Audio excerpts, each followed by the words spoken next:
The general principle is we bend over backwards to be submissive to authorities, but we stand with ramrod defiance when the magistrate commands disobedience to God.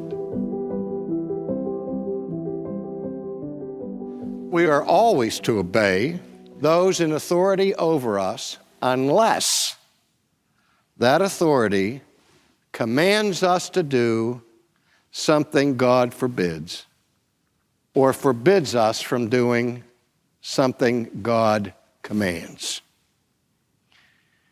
If the husband says to the wife, I want you to earn some extra income for us by turning to prostitution, not only may she disobey him, she must disobey him. On the other hand, a woman's married to an unbelieving man, and the man says to her, you may not go to that church on Wednesday night and join the choir. What should the wife do? She should stay home, because God nowhere commands women to sing in the choir. I plead for it, but I can't command it.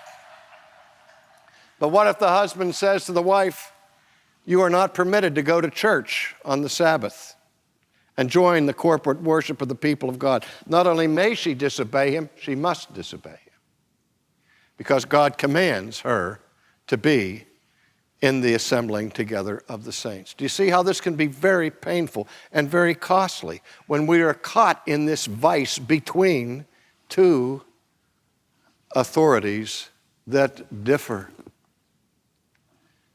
And we can never use the cop-out, I'm just obeying orders, as a license or an excuse for sin. But the other side of it is this.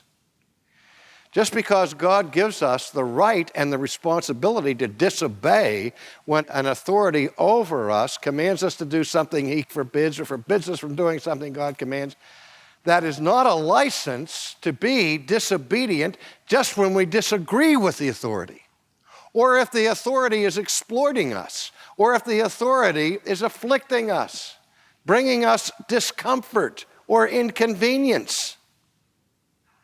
How inconvenienced were Joseph and Mary in making that arduous journey to Bethlehem. But they submitted, because God never commanded that Joseph and Mary be comfortable or be wealthy or be popular. And so again, the principle that's the general principle is we bend over backwards to be submissive, but we stand with ramrod defiance when the magistrate commands disobedience to God. That's why it's very important for us to understand in our daily lives what it is God commands and what it is God forbids.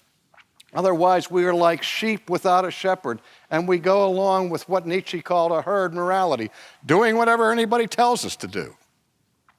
When in fact, there are times the Christian has to say no. There's a reason why the first century was a century where the blood of the church became the seed of the church's growth through the martyrdom of those who would not submit to tyrants who told them to deny the faith in Christ. With Job, we have to say, though they slay us, yet we will honor him. And so I urge you, Christians, to be prepared for that time when you have to choose obedience to those who command sin or obedience to Christ. Thanks for listening to Ultimately with R.C. Sproul. This is a podcast from Ligonier Ministries.